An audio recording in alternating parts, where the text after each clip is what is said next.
কোটা আন্দোলনের সহিংসতায় আহতদের দলমত নির্বিশেষে চিকিৎসা দেবে সরকার। ঢাকা মেডিকেলে বললেন প্রধানমন্ত্রী। ঘুরে দেখেছেন বিটিভির ক্ষয়ক্ষতি। প্রতিটি হত্যার বিচার বিভাগীয় তদন্ত হবে বলেছেন ওবায়দুল কাদের। নিরাপত্তার স্বার্থে ডিবি হেফাজতে কোটা আন্দোলনের ৩ সমন্বয়ক জানিয়েছেন স্বরাষ্ট্রমন্ত্রী। সরকার পতনের এক দফায় জাতীয় ঐক্যের ডাক বিএনপি, ডান বাম ইসলামী দল সহ সামাজিক ও সাংস্কৃতিক সংগঠনকে এগিয়ে আসার আহ্বান। নানা প্রতিকূলতার মাঝেও আমদানি রপ্তানি বাণিজ্যের সব সূচকে ভালো অবস্থানে মংলা সমুদ্র বন্দর। বন্দর চ্যানেল নিরাপদ রাখতে নেওয়া হচ্ছে সকল ব্যবস্থা। দেখছিলেন সংবাদ শিরোনাম, এবারে পুরো সংবাদ। প্রধানমন্ত্রী শেখ হাসিনা বলেছেন, মানুষের জীবন নিয়ে ছিনিমিনি খেলা বন্ধে সহিংসতায় জড়িতদের খুঁজে বের করে উপযুক্ত শাস্তি নিশ্চিত করতে হবে। কোটা আন্দোলনের সহিংসতায় আহতরা যে দলেরই হোক না কেন, চিকিৎসার দায়িত্ব নেওয়ার পাশাপাশি তাদের আয় রোজগারের ব্যবস্থা করবে সরকার। শুক্রবার ঢাকা মেডিকেল কলেজ হাসপাতালে আহতদের দেখতে গিয়ে তিনি এই ব্যাপারে আশ্বস্ত করেন। রিপোর্ট করছেন সৈয়দ আব্দুল মুহিত। কোটা আন্দোলনের সাম্প্রতিক সহিংসতায় আহতদের দেখতে শুক্রবার বিকেলে ঢাকা মেডিকেল কলেজ হাসপাতালে যান প্রধানমন্ত্রী শেখ হাসিনা। জরুরি বিভাগ সহ বিভিন্ন ওয়ার্ডে চিকিৎসাধীন আহতদের শারীরিক অবস্থার পাশাপাশি চিকিৎসার খোঁজ খবর নেন সরকার প্রধান। বঙ্গবন্ধু কন্যাকে কাছে পেয়ে আবেগ আপ্লুত হন অনেকে।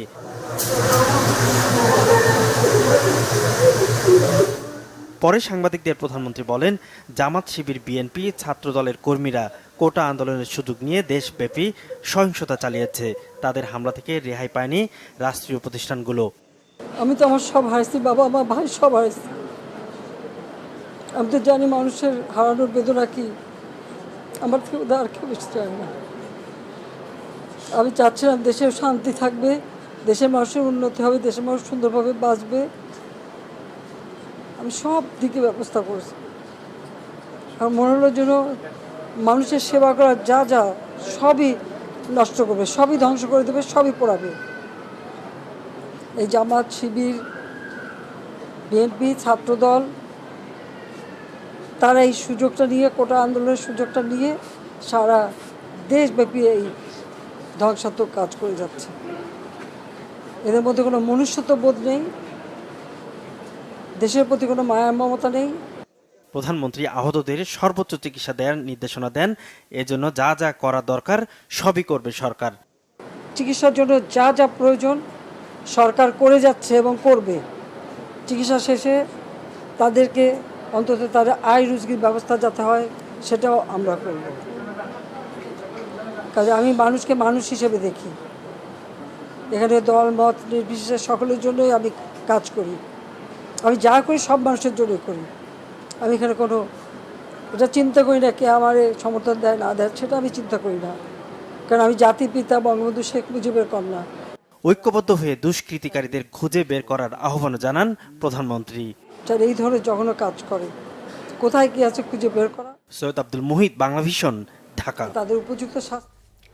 এদিকে যাদের জন্য মানুষের রুটি রুজির পথ বন্ধ হয়েছে, বিদেশে দেশের ভাবমূর্তি নষ্ট হয়েছে, তাদের খুঁজে বের করে সাজা দিতে জনগণের সহযোগিতা চেয়েছেন প্রধানমন্ত্রী শেখ হাসিনা। শুক্রবার সকালে ক্ষতিগ্রস্ত বিটিভি ভবন পরিদর্শন করে প্রধানমন্ত্রী আহ্বান জানান। অপপ্রচারে বিভ্রান্ত না হবার পরামর্শ দিয়েছেন তিনি। বলেছেন, তার বক্তব্যকে ভুলভাবে ব্যাখ্যা করা হয়েছে। তিনি কাউকে রাজাকার বলেননি। সব মেনে নেওয়ার পর একটার পর একটা নতুন দাবি আনা হচ্ছিল। এই সুযোগেই তাণ্ডব চালানো হয় বলে মন্তব্য করেছেন প্রধানমন্ত্রী। 2013 সালে বিএনপি জামায়াতের আগুন সন্ত্রাসের চেয়েও এবারে নাশকতা ভয়াবহ বলেছেন প্রধানমন্ত্রী শেখ হাসিনা।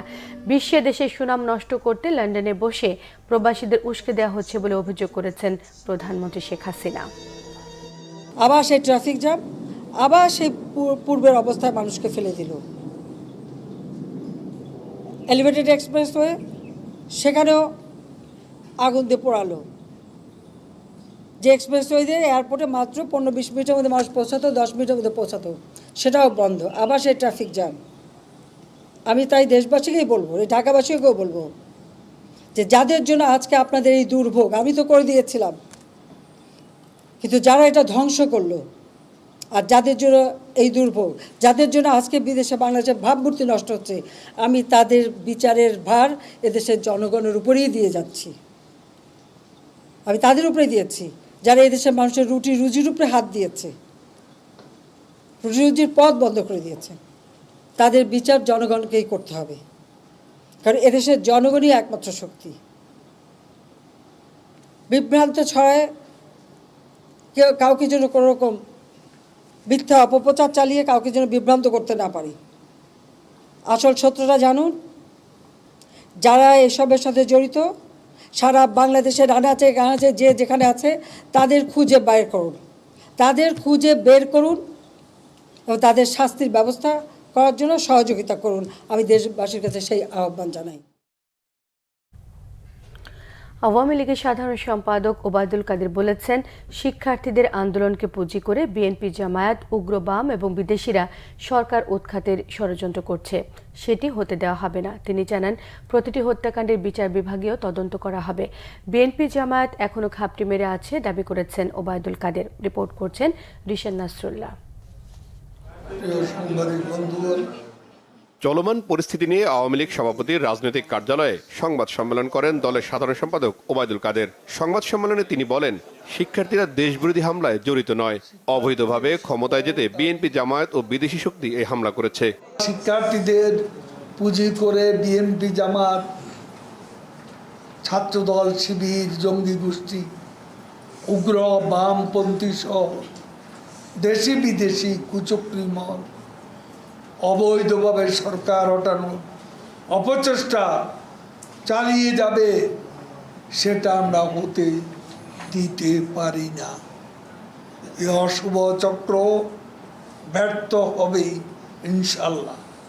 এখনো যারা আন্দোলনে ডাক দিয়ে যাচ্ছে তাদের উদ্দেশ্য দেশকে ধ্বংস করা, দেশের অর্থনীতিকে আরও ধ্বংসের দিকে নিয়ে যাওয়া এবং পেছনে দরজা দিয়ে ক্ষমতা দখল করা, দেশের মানুষকে সঙ্গে নিয়ে এদের অশুভ উদ্দেশ্যকে প্রতিহত করা। ওবায়দুল কাদের বলেন, কোনো হত্যাকাণ্ডকেই সমর্থন করে না সরকার। সব ঘটনার বিচার বিভাগীয় তদন্তের পাশাপাশি জড়িতদের শাস্তি নিশ্চিত করা হবে। আন্দোলনকে পুঁজি করে দেশি বিদেশি চক্র যে তাণ্ডব চালিয়েছে তা কোনো সভ্য মানুষ মেনে নিতে পারে না। তারা পুরো দেশকে স্থবির করে দিয়েছে। যারা সহিংসতা অংশ নিয়েছে তাদের বিরুদ্ধে আইনি ব্যবস্থা নেওয়া হবে। আমরা কোনো অনাকাঙ্ক্ষিত মৃত্যু সমর্থন করি না। প্রতিটি হত্যার বিচার বিভাগীয় তদন্ত হবে। স্বাধীনতা বিরোধী শক্তি দেশের বিরুদ্ধে ষড়যন্ত্র অব্যাহত রেখেছে দাবি করে তা মোকাবেলায় দেশবাসীকে ঐক্যবদ্ধ থাকার আহ্বান জানান আওয়ামী লীগ সাধারণ সম্পাদক। চোরাগুপ্তা হামলা চালাতে নিজেদের প্রস্তুত করছে বলে আমাদের কাছে খবর আছে। রিশান নাসরুল্লাহ, বাংলাভিশন, ঢাকা। স্বরাষ্ট্রমন্ত্রী আসাদুজ্জামান খান কামাল বলেছেন, জনজীবনে পুরোপুরি স্বস্তি ফিরে আসলে কারফিউ তুলে নেওয়া হবে। শুক্রবার রাতে আইনশৃঙ্খলা রক্ষাকারী বাহিনীর সদস্যদের সঙ্গে বৈঠক শেষে এসব কথা জানান তিনি। ধানমন্ডি নিজ বাসভবনে প্রায় 2.25 ঘণ্টার বৈঠক শেষে স্বরাষ্ট্রমন্ত্রী আরও জানান, স্বস্তি ফিরিয়ে আনতে আরও কয়েকদিন মাঠে থাকবে সকল বাহিনী। কারফিউ আরও শিথিল হবে কিনা এ বিষয়ে সিদ্ধান্ত শনিবার জানানো হবে বলেও তিনি জানান। নাহিদ সহ বৈষম্য বিরোধী ছাত্র আন্দোলনের 3 সমন্বয়ককে আটকের বিষয়ে মন্ত্রী জানান, নিরাপত্তার জন্য তাদেরকে ডিবি হেফাজতে নেওয়া হয়েছে।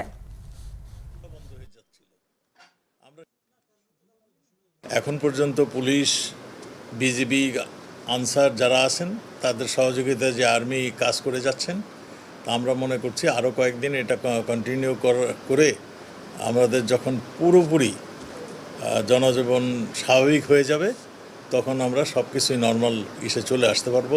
আমার জানা মতে তারা নিজেরাই তাদেরকে ইনসিকিউর মনে করছিল। তারা মনে করছিল তাদেরকে যারা বুদ্ধি পরামর্শ দিচ্ছে কিংবা যারা তারা কেউ তাদেরকে আবার থ্রেটও করছে, এরকম তারা মনে করছিল। কারা তোমাকে মানে এইভাবে তোমাদেরকে ধমকাচ্ছে সেটা জানার জন্যই, তার জিজ্ঞাসাবাদের জন্যই 2-1 জনকে মানে তারকে ডেকে নেওয়া হয়েছে এবং জিজ্ঞাসাবাদ শেষে আমরা তার নেক্সট ব্যবস্থা আমরা গ্রহণ করব।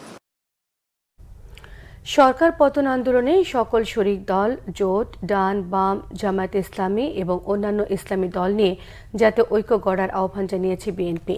শুক্রবার রাতে এক বিবৃতিতে দলের মহাসচিব মির্জা ফখরুল ইসলাম আলমগীর ন্যূনতম এক দফা ফ্যাসিস্ট সরকারের পতনের দাবিতে সকল গণতান্ত্রিক রাজনৈতিক দল, সামাজিক ও সাংস্কৃতিক সংগঠন এবং শক্তিকে ঐক্যবদ্ধ হওয়ার জন্য জাতীয় ঐক্য গঠনে বিএনপির পক্ষ থেকে আহ্বান জানান। বিবৃতিতে জাতির ক্রান্তি লগ্নে জাতীয় বৃহত্তর স্বার্থে ভোটাধিকার পুনরুদ্ধার, অধিকারহীন জনগণের এবং জাতির মুক্তির লক্ষ্যে এক দফার ভিত্তিতে একটি জাতীয় ঐক্য গঠনের আহ্বান জানানো হয়েছে। বিএনপি নেতৃত্বে যুগপৎ আন্দোলনের সকল শরিক দল এবং জোট, বাম, ডান, সকল রাজনৈতিক দল, বাংলাদেশ জামায়াতে ইসলামী সহ অন্যান্য ধর্মভিত্তিক এবং সকল ইসলামী রাজনৈতিক দল এবং সংগঠনের প্রতি এবং জাতীয় ঐক্যের আহ্বান জানান বিএনপি মহাসচিব। শিগগিরই সম্মতিপ্রাপ্ত সবার স্বাক্ষরে যৌথ বিবৃতি প্রদান করার কথাও জানানো হয়েছে বিবৃতিতে। এর আগে অপর এক বিবৃতিতে বিএনপি মহাসচিব বলেন, বিএনপি সহ বিরোধী দলগুলো নেতাকর্মী এবং সাধারণ মানুষকে নির্বিচারে গ্রেফতার করে যাচ্ছে। গত কয়েকদিনে কতজন নিরীহ মানুষকে হত্যা এবং পঙ্গু করা হয়েছে তার সঠিক পরিসংখ্যান জানতে চায় সাধারণ মানুষ। নানা প্রতিকূল পরিস্থিতির মধ্যেও গেল অর্থ বছরে আমদানি রপ্তানি বাণিজ্যের সব সূচকে ভালো অবস্থানে মংলা সমুদ্র বন্দর। এই সাফল্য ধরে রাখতে নানা মেগা প্রকল্প বাস্তবায়ন করা হচ্ছে বন্দর ঘিরে। আমদানি রপ্তানি কার্যক্রম স্বাভাবিক রাখা এবং বন্দর চ্যানেল নিরাপদ রাখতে সব ব্যবস্থা নেওয়ার কথা জানিয়েছেন নৌবাহিনী প্রধান। মংলা প্রতিনিধি জসিমউদ্দিনের তথ্য ছবিতে থাকছে ডেস্ক রিপোর্ট। 2023-24 অর্থ বছরে মোংলা বন্দরে ভিড়ে 846টি জাহাজ। এসব জাহাজে পণ্য বোঝাই ও খালাস করে গেল অর্থ বছরে বন্দরের রাজস্ব আয় হয় 319 কোটি টাকা, যা 2022-23 অর্থ বছরে ছিল 302 কোটি টাকা। কর্তৃপক্ষ বলছে, বৈশ্বিক অর্থনৈতিক মন্দা মোকাবেলা করে সবার চেষ্টায় সব সূচকে ঊর্ধ্বগতি অবস্থান ধরে রাখতে পেরেছেন তারা। কার্গো হ্যান্ডলিং এর পরিমাণ 9.72% বৃদ্ধি পেয়েছে কন্টেইনার হ্যান্ডলিং 16.78%। আমাদের যে রিকন্ডিশন গাড়ি মোংলা বন্দরের মাধ্যমে আমদানি হয় তার পরিমাণ 15,340 ইউনিট বা অবলিকটি, এবং সবকিছুর সুযোগ পজিটিভ থাকার কারণে আমাদের যে নেট মুনাফা এটি বৃদ্ধি পেয়েছে 28.55%। আগামী দিনে মোংলা বন্দরের সক্ষমতা বৃদ্ধিতে বাস্তবায়ন হচ্ছে নানা প্রকল্প। সেই সাথে পাইপলাইনে আছে আরও অনেক প্রকল্প। ভারতীয় লাইন অফ ক্রেডিটের আওতায় আপগ্রেডেশন অফ মোংলা পোর্ট প্রকল্পটি বাস্তবায়নাধীন রয়েছে। এতে মূলত 13টি কম্পোনেন্ট রয়েছে। সেখানে জেটি নির্মাণ, কন্টেইনার টার্মিনাল ইয়ার্ড নির্মাণ, কার পার্কিং ইয়ার্ড নির্মাণ, সড়ক নির্মাণ। এটি বাস্তবায়িত হলে মোংলা পোর্টের ভৌত অবকাঠামো মধ্যে ব্যাপক পরিবর্তন আসবে। এটি একটি স্বয়ংসম্পূর্ণ বন্দরে পরিণত হবে এবং যেটি নির্মাণের ফলে জাহাজের আগমনের পরিমাণও বৃদ্ধি পাবে এবং সরকারের রাজস্ব আয়ও বৃদ্ধি পাবে। কোটা সংস্কার আন্দোলনে বেশ ক্ষতির মুখে পড়ে এই সমুদ্র বন্দর। আগামীতে বন্দরের নিরাপত্তা আরও জোরদারে মাঠে থাকবে নৌবাহিনী। এখানে রয়েছে এক্সপোর্ট প্রসেসিং জোন এবং বেশ বড় ইন্ডাস্ট্রিয়াল এরিয়া এবং পাওয়ার গ্রিড। এই সকল গুরুত্বপূর্ণ স্থাপনার নিরাপত্তা নিশ্চিত করবে বাংলাদেশ নৌবাহিনী সদস্যগণ। ইন্টারনেট সেবার কারণে কাস্টমস ক্লিয়ারেন্সের জন্য চট্টগ্রাম বন্দরে কিছুটা কন্টেইনার জটের তৈরি হয়েছিল, সেটাও এখন অনেকটাই লাঘব হয়ে গিয়েছে এবং দেশের সকল সমুদ্র বন্দর পূর্ণোদ্যমে তাদের অর্থনৈতিক কর্মকাণ্ড, বাণিজ্যিক কর্মকাণ্ড চালিয়ে যাচ্ছে। যে কোনো পরিস্থিতিতে মোংলা বন্দরের বাণিজ্যিক কার্যক্রম নিরাপদ ও স্বাভাবিক রাখার দাবি বন্দর সংশ্লিষ্টদের। Bangla vision news desk. Rayerbagh Matuail এলাকায় সংঘর্ষে জড়িতরা বেশিরভাগই স্থানীয়দের কাছে অপরিচিত বলে জানিয়েছেন সেখানকার বাসিন্দারা। ছাত্রদের আন্দোলনে মিশে পরিকল্পিতভাবে স্থানীয় কাউন্সিলের অফিস, বিদ্যুৎ সাবস্টেশন সহ বিভিন্ন স্থাপনায় আকস্মিক হামলা এবং ভাঙচুর চালায় দুর্বৃত্তরা। লুটপাট চালানো হয় ঢাকা দক্ষিণ সিটির 63 নম্বর ওয়ার্ড কাউন্সিলরের অফিসেও। রিপোর্ট করছেন মিরাজ হোসেন গাজী, ক্যামেরায় ছিলেন ইসমাইল হোসেন পলাশ। হামলা ভাঙচুরের ঘটনার এক সপ্তাহ পর নিজ দপ্তরে প্রবেশ করছেন ওয়ার্ড কাউন্সিলর শফিকুল ইসলাম খান দিলু। ঢাকা দক্ষিণ সিটি কর্পোরেশনের 63 নম্বর ওয়ার্ড কাউন্সিলর তিনি। কোটা সংস্কার ইস্যুতে আন্দোলনের জেরে 19 জুলাই তার কার্যালয়ে হামলা করে অপরিচিত কয়েকশো মানুষ। লণ্ডভণ্ড পুরো কার্যালয়। বাংলাদেশের প্রধানমন্ত্রী বঙ্গবন্ধু কন্যা জননেত্রী শেখ হাসিনার ছবিটার অবস্থা দেখেন, ছবিটার কি অবস্থা, ছবিটা টাঙ্গানো ছিল, ছবিটার কি অবস্থা দেখেন। ছবিটা ভাঙচুর করছি, টেবিল টেবিল সব ভাঙচুর করছি, আমার ক্রেস্ট নাই একটাও, সব ক্রেস্ট ফালাই দিছি, রুমের সব কিছু তছনছ করে ফেলেছি, আমার ল্যাপটপ যা আছে প্রিন্টার সব ধ্বংস করে দিছি, আমার কিছু নাই, সব ধ্বংস একদম। এইটার মধ্যে আমার টাকা পয়সা আসলে তাও নিয়ে গেছে, নাই টাকা পয়সাও নাই। কিছু বুঝে ওঠার আগেই টার্গেট করে হামলা চালানোর অভিযোগ করলেও কারা জড়িত তা এখনও নিশ্চিত নন তিনি। এটা ঢাকা দক্ষিণ সিটি কর্পোরেশনের 63 নম্বর ওয়ার্ডের কাউন্সিলর অফিস। এটা একটা জনগণের সম্পত্তি, এখানে যা ছিল সব জনগণের জানমাল ছিল, জনগণের মাল ছিল, এবং যা কিছু করছে জনগণের উপরে আঘাতটা করছে। আর দ্বিতীয় কথাটা হলো যে আঘাতটা যখন হয়েছে এই আঘাতটা আমি ভাবতেও পারি না এই জায়গায় এমন একটা আঘাত হবে। তাদের প্রতি আমার কোনো ক্ষোভ নাই, দুঃখ নাই, আমি জনগণের উপর এটার দায়িত্ব ছেড়ে দিলাম, জনগণের বিচার করব আগামী দিনে। পাশের 65 নম্বর ওয়ার্ড কাউন্সিলর অফিসে হামলার আশঙ্কা থাকলেও শেষ পর্যন্ত তা হয়নি। এই ওয়ার্ডের কাউন্সিলর শামসুদ্দিন ভুইয়া সেন্টুর রায়েরবাগ এলাকার বাণিজ্যিক ভবনে করা হয় ভাঙচুর। আমার একটা মার্কেট ছিল এনে 5.5 তলা, সেটারও ভাঙ্গা টাঙ্গা আমার ওই আপনার সিসি ক্যামেরা, তারপর আপনি ওই যে বিদ্যুতের মিটার টিটার ভাঙ্গা, গ্লাস টাস ভাঙ্গা মেসাকার করেছে। আমাদের এখানে অনেক লোকজন ছিল, যার কারণে আমার এখানে আক্রমণ করার চেষ্টা করছিল কিন্তু পারে নাই। পাশেই যাত্রাবাড়ির কাজলায় ডিপিডিসির সাবস্টেশনেও হামলা ভাঙচুর করে দুর্বৃত্তরা, বেশ কয়েকটি গাড়িও ভাঙচুর করা হয়। সে তেমন মানে আইসে ধাক্কা দিছে, ও ধাক্কায় আপনার তালা সিটকেনি সিটটা কই গেছে খবর নাই। মানে এইটা ভাঙছে, ওইটা ভাঙছে, ওইটা ভাঙছে, পরে আরো একটা আছে বাইরে, ওইটাও ভাঙছে। মোট কটা গাড়ি ভাঙছে? 5টা। সবই বড় হুন্ডা চালাই দিছে 3টা, আর 2-3টা 4-5টা ভাঙে গেছে। তবে এসব হামলায় বিদ্যুৎ কেন্দ্রটির সরবরাহ প্রক্রিয়ায় কোনো প্রভাব পড়েনি। মিরাজ হোসেন গাজী, বাংলা ভিশন, ঢাকা। সংবাদ শেষ করব, শিরোনামগুলো আরো একবার জানিয়ে দিয়ে।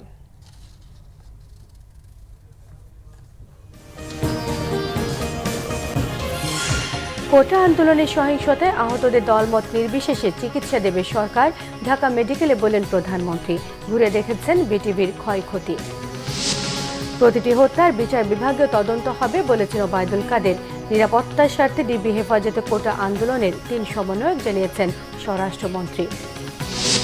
সরকার পতনের এক দফায় জাতীয় ঐক্যের ডাক বিএনপির, ডান বাম ইসলামী দল সহ সামাজিক ও সাংস্কৃতিক সংগঠনকে এগিয়ে আসার আহ্বান। নানা প্রতিকূলতার মাঝেও আমদানি রপ্তানি বাণিজ্যের সব সূচকে ভালো অবস্থানে মংলা সমুদ্র বন্দর। বন্দর চ্যানেল নিরাপদ রাখতে নেওয়া হচ্ছে সব ব্যবস্থা। এই ছিল এখনকার মতো, পরের সংবাদ সকাল 10টায়। 9টায় রয়েছে নিউজ টপ 10 দেখার আমন্ত্রণ রইল। এছাড়া বাংলাদেশের সংবাদ ও সংবাদ সংশ্লিষ্ট অনুষ্ঠান দেখতে ভিজিট করুন www.bbnews24.com, facebook.com/bangladeshi-news-এ সাবস্ক্রাইব করুন, youtube.com/bangladeshi-news-এ। সঙ্গে থাকায় সবাইকে ধন্যবাদ।